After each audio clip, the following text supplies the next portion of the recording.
The final thing, Case, before we wrap up and send it to Harper's interview that I wanted to ask you is, do you think George Peros has a personal vendetta against the Toronto Maple Leafs? Fuel the fire, Case.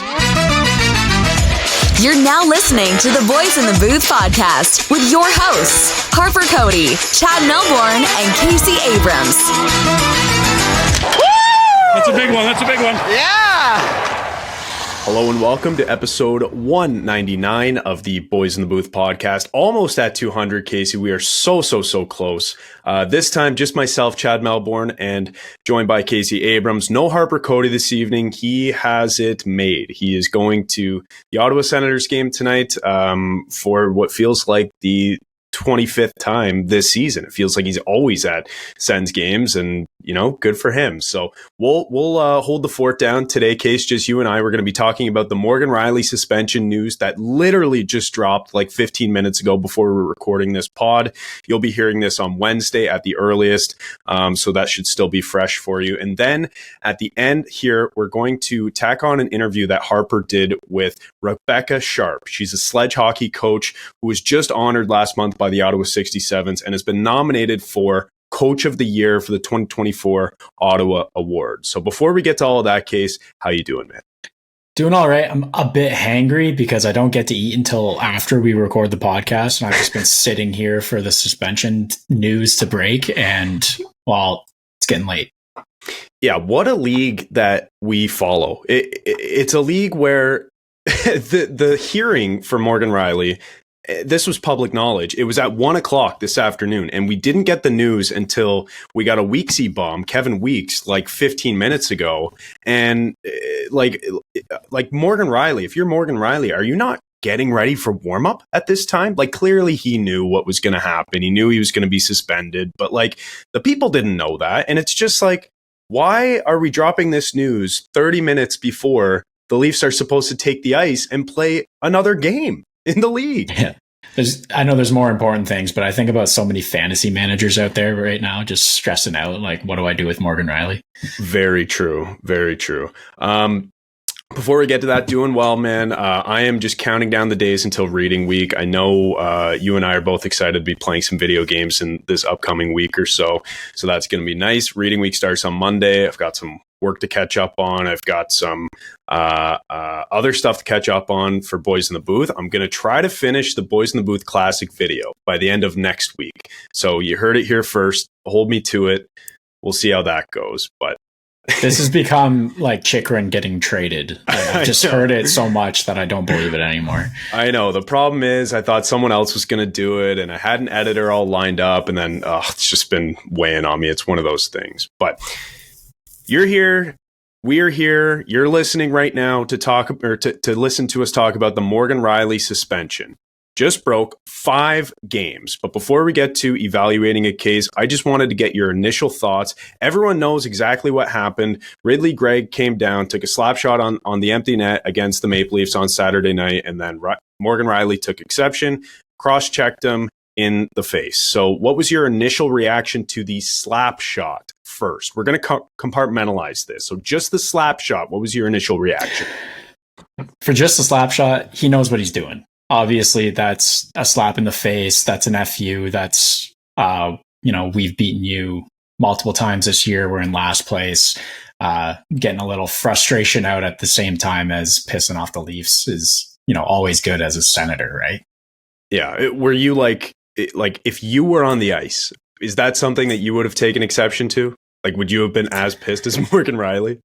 Yeah, I get pretty competitive, and I'd say that something like that would bring the worst out of me, and I probably would have skated straight at him. I don't know if I would have cross-checked him in the head, but something would have happened. I don't think many people would have cross-checked him in the head. I mean, maybe drop your gloves or try to do something, but obviously that was a little over the top, and that's why he got suspended. But I was at a bar getting drinks that night, and I was watching the game on my phone with Steve McKend, actually, and we were watching it together, and we see that happen, and literally, like, as it happened, I saw the slap shot, and in my head, I'm thinking, kill him. Like, you better do something. Like, you can't let something happen like what happened to Timothy Liljegren earlier in the year when Brad Marchand buried him into the boards from behind, and it wasn't really a bury, it's more like a slew foot, dangerous play into the boards anyway. And then all the Leafs just kind of stand around, hands in their pockets, like not doing anything. So as soon as I saw Ridley Greig do that, I was like, someone's got to do something. So personally, and I think this goes for almost like every Leaf fan on the planet, we loved it. Like, we absolutely loved the reaction. And that's what I wanted to get to next. What was your... Hold on. I'd say that the disrespect of the slap shot into the empty net falls in between rifling the puck at the goalie after the whistle. Yeah. And letting the puck slide into the net after the whistle. You know how they're like stick handling? They just kind of let it go and it slides in. It's somewhere in between there. Like sliding it in the net without actually shooting it, I'm like saying something. Slap shotting at my net, I'm doing something. Shooting it at my goalie after the whistle, I'm flying in there. Yeah. And by the way, did you see How to Hockey, the video that he made the other day? I think it was just yesterday, of him just like all the different ways you can put it into the into the empty net, the most disrespectful ways possible. I thought that was hilarious. I saw the fake slap shot and the you almost got it. And yeah. No, I thought that was great. So okay, that's what I wanted to get to next, Case. What were your thoughts on the response from Rielly? I think that this really divided the internet, and looking at some of the comments and, you know, the posts and everyone's reactions, it's like there's a bunch of different camps. There's the camp of like totally deserved. There's the camp of like, we got to leave this code behind if this is what it's resulting in. But I think the one that I can respect the most, and what I'm calling it a smart Leafs fan at the moment, is the ones that see this and say, yeah, something had to be done. Rielly had to do that. He should be suspended. Yeah. And for multiple games. Like that's the only way. There's some that are saying he shouldn't be suspended. There's some saying, you know, I don't know. He had to do something there. They had to show a bit of emotion. There's been a whole lack of that.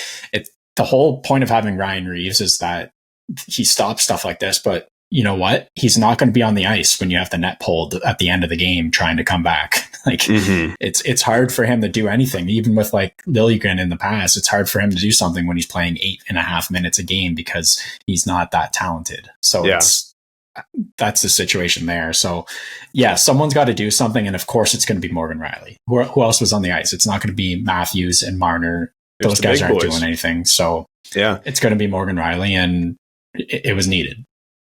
You know what is so frustrating about what happened after the play is that when you watch the video, we talked about how it's all the big boys on the ice, right? It's like the core four, Morgan Rielly, whoever else.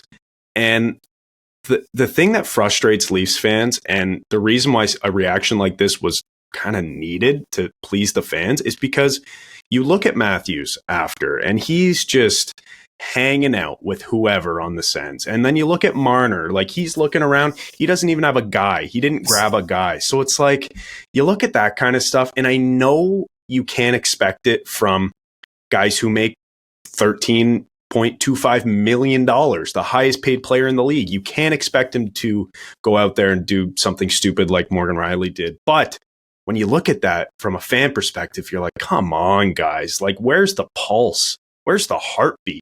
And I think that's why Leafs fans saw this response from Rielly, and were like, okay, this is nice. This is what we needed.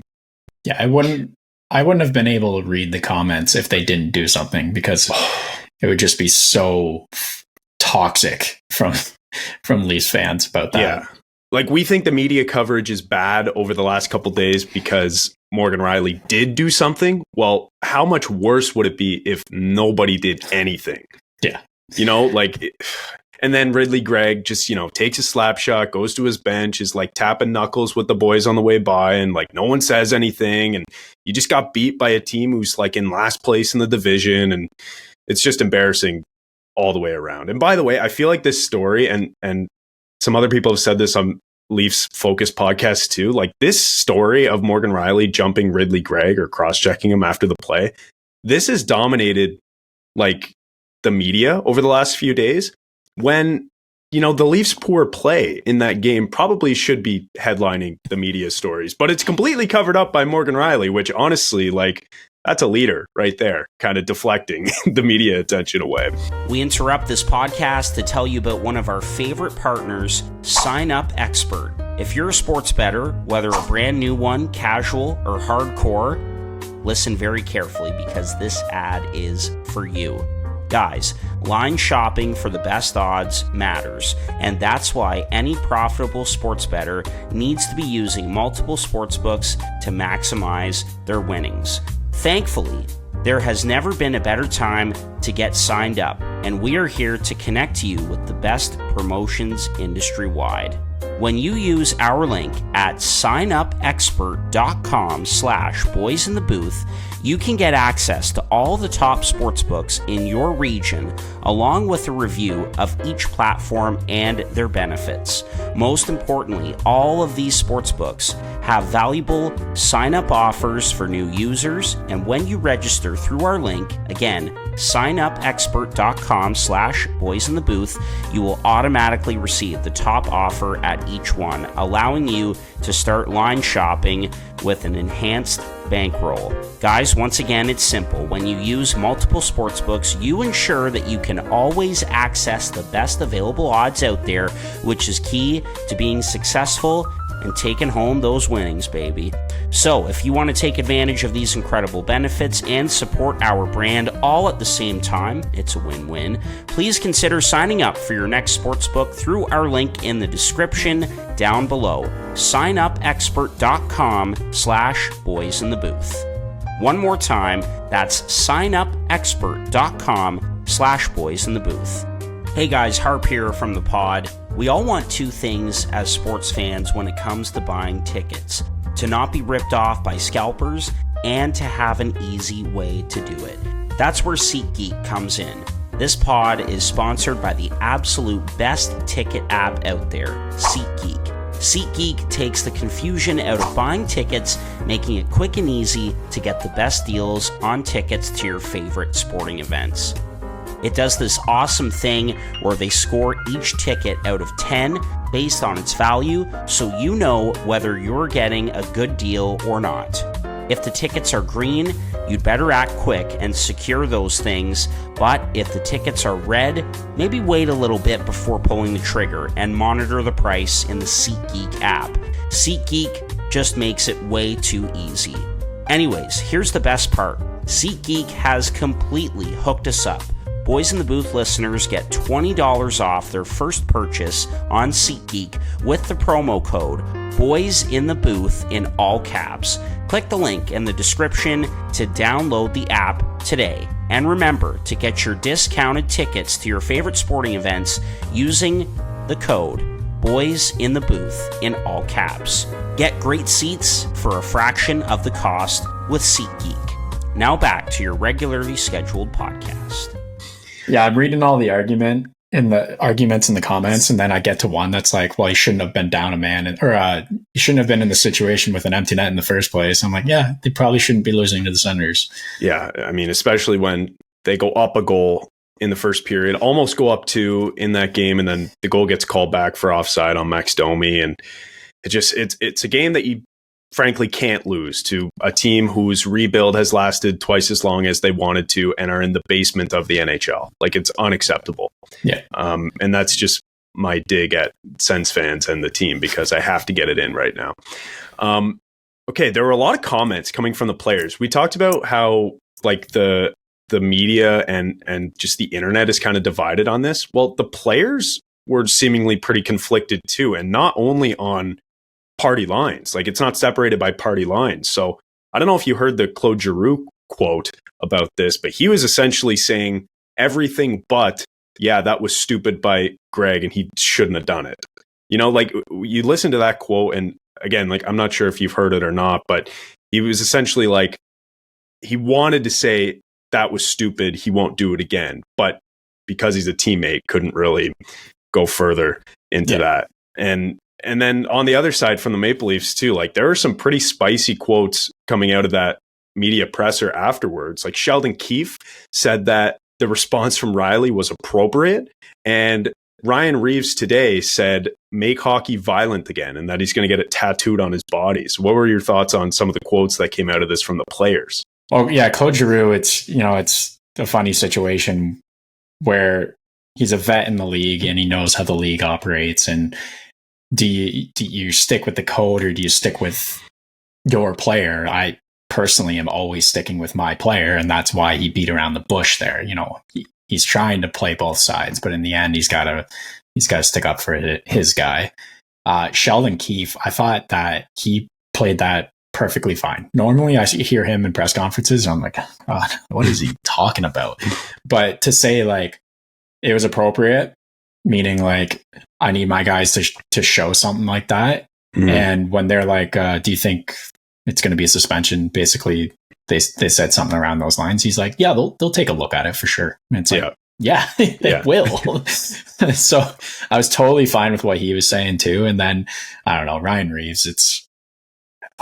I think it's rich coming from a guy that just doesn't play, so he hasn't done any of this violent acts that he's brought in to do. So I think that's ridiculous. But the argument and the topic that a lot of people are talking about is, does this happen if fighting is more, not more popular, but still more frequent? Yeah, it's more of a factor. NHL. It's more prevalent. I mean, that's the question here is, and it's what a lot of people are saying when they're going to take away fighting. When they take away fighting in the Q past year, it was all the comments were like, incoming sticking penalties, high sticking, cross-checking, slashing, because there's no one to pay the price like that anymore. So I don't know. That's the question I think a lot of us are left with here.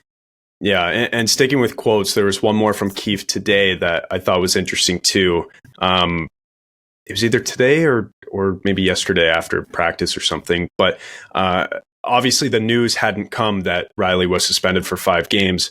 And they asked Keefe like what his thoughts were that Rielly was getting an in-person hearing, which for those who don't know, if you're granted an in-person hearing, that means that the league has the ability to suspend you for 5 or more games. But if it's just a Zoom hearing or whatever, it can't be more than that. So that's the significance of the in-person hearing. And that was granted for Morgan Rielly for this play. Now, funny enough, the in-person part of it didn't actually happen because there's a bit of a snowstorm going on in New York or whatever. So it was done by Zoom anyways, but it was classified as an in-person hearing, which is important for the NHL and their rules around this kind of thing for player safety. But anyway, going back to what Sheldon Keefe said, he replied and was essentially like, well, we've looked at quite a few cross-checks that are essentially of a similar nature, and I'm shocked that this is even eligible for an in-person hearing because it's not more egregious than a lot of the other ones. So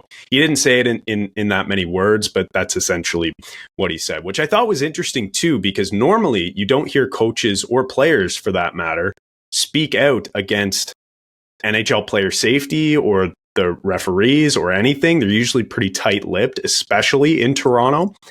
So I thought that was just kind of interesting to hear that, they're willing to share their true thoughts and opinions about this thing because, let's be honest, and we're going to get into this quickly in a bit, but like there's been some suspensions that have gone against Maple Leafs players that a lot of people around the league kind of disagree with. So I just thought that was interesting. Yeah, a lot of the times I think that they're holding their lip because, players get a $5,000 fine for stuff like this, and then coaches get $25,000 fines for saying that they don't like reffing. So it's pretty sketchy to say stuff about this, but yes.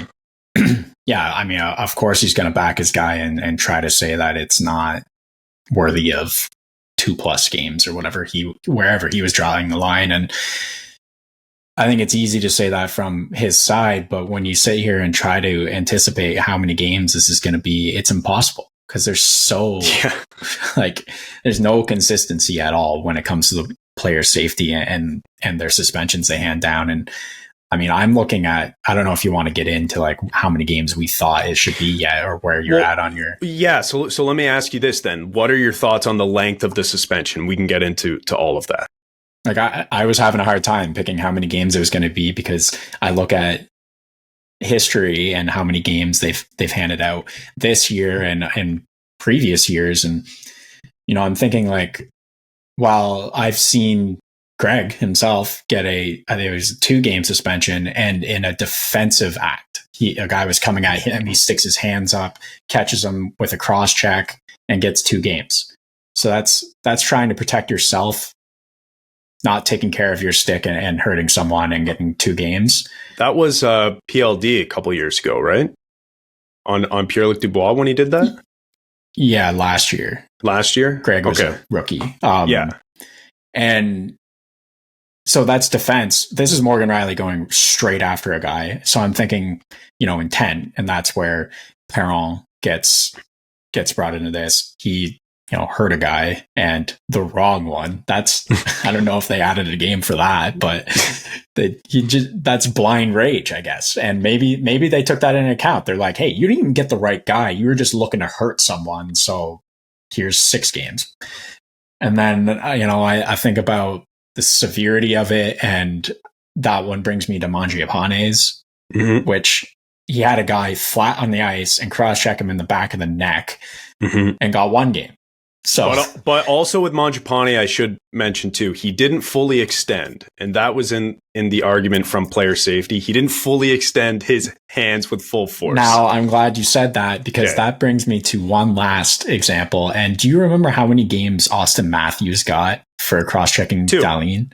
Yes. If Matthews got 2, then Rielly should get 1 or less. I don't know how Matthews wasn't more. I looked back at that one, and that's assault. He jumps up and comes down full extension on the top of his neck, like in the paralyzed button. I don't. How is that not more? So I don't know. Maybe it's just they've changed over the years and they're adding on more games. But I started looking at that one as a close comparison, because that was rage, that was targeting, and it was like kind of vicious. I think that Rielly's was less vicious. So that's where I was trying to compare, but oh. Okay, we know one of the things that the player safety department supposedly considers is distance traveled, which I don't know if you've heard of this, but when just like listening to it and listening to 32 Thoughts today talk about this whole situation, distance traveled was a big factor in the Perron decision. So I think it was this was going to land eventually somewhere between the Matthews 2 games and the Perron 6, and it did. It's 5, which I think is maybe a game or 2 too much, but at the end of the day, like, it is kind of within the range that most people thought it was going to be. The thing with Matthews is he was in a back and forth with Dahlin and was standing still. And he drilled him in the neck. Like that was bad. I think that's the worst one I've seen in a couple of years. Like that was bad. But he didn't travel, and it wasn't Dahlin also wasn't defenseless. He was engaged in it. So all of those are factors. And then I can agree with that. One, yeah. I can agree with that, because that's a reactionary, I don't know. You don't have time to think about it. You're trying to do something, and it's stupid what you do. Whereas he had 4 seconds to think about what he was going to do to Greig there, and still decided, I'm doing this. So. Yeah, and just to finish the point on Perron, the difference between that and the Matthews one was Perron was literally skating away from the scene, basically. Artem Zub had his hand up like this, waving on a trainer, and was like defenseless. And Perron drilled him, like absolutely drilled a defenseless player after turning around, doing a literal 180, skating straight back at him and obliterating him. Yeah, that was the part I was shaking my head at the most. Was, Zub was trying to be the good guy there, and he got taken out. But the argument in that one is that Larkin got cross-checked in the head is what the Detroit fans would say. And it's the same argument that I think Morgan Rielly's camp is trying to say, that he targeted the shoulder and then it grazed up and got Greig, because that's what happened in the Larkin thing. That's the argument. I'm not saying that that's what happened in either case. But so I heard a lot of that, but Yeah, definitely Perron should be more. So I think I'm kind of happy where they ended up with 5. Yeah, like I said, I think 5 is maybe a little more than is deserved, given the fact that Rielly didn't. Of course, he skated distance because it was an empty netter. Like, you're back checking, like you're trying to catch up with him, and then he just turns, and you are kind of turning with him. So of course he skated distance, but it wasn't like the Perron situation where he did a 180 and just hunted him down in a predatory way. It was a little bit different. And another factor that sort of mitigates it for Rielly compared to the Perron one is the fact that, we mentioned in the Perron hit, Zub was completely defenseless and calling for the trainer, whereas in this one, for Rielly and Greig was looking right at him and was expecting him to engage. And then he did, and clearly went past the line. But still, I think those are two subtle differences. And something I wanted to bring up while we were talking about the Perron 1-2, did you see Alan Walsh's tweet after the suspension happened? This sums up kind of my feelings on the Department of Player Safety. This is what Alan Walsh had to say, who is the agent of David Perron. He said, the Department of Player Suspensions, aka the Perros Kangaroo Court, is a media/PR entity that has nothing to do with player safety.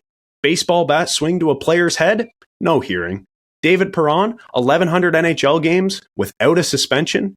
Zub played the next shift. 6 games is a farce.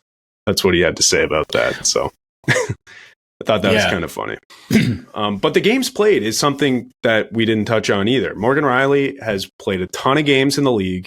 He's never had a suspension before. Up until this game, he had 3 minor penalties all year. Like, this guy is a Lady Bing candidate. Like, he is a gentleman out there. And it's one of those things. Like, he has no priors. Why did he get 5 games? Yeah, I don't know. I still think it should be 4 or 5 games. So I think 4 would be a healthy medium. I think that would be fine. I'm not either way here. I'm not overly concerned with it. He deserved to get suspended. If it's a game more or less than what it is, like, it doesn't really change much. The final thing, Case, before we wrap up and send it to Harper's interview, that I wanted to ask you is, do you think George Parros has a personal vendetta against the Toronto Maple Leafs? Fuel the fire, Case.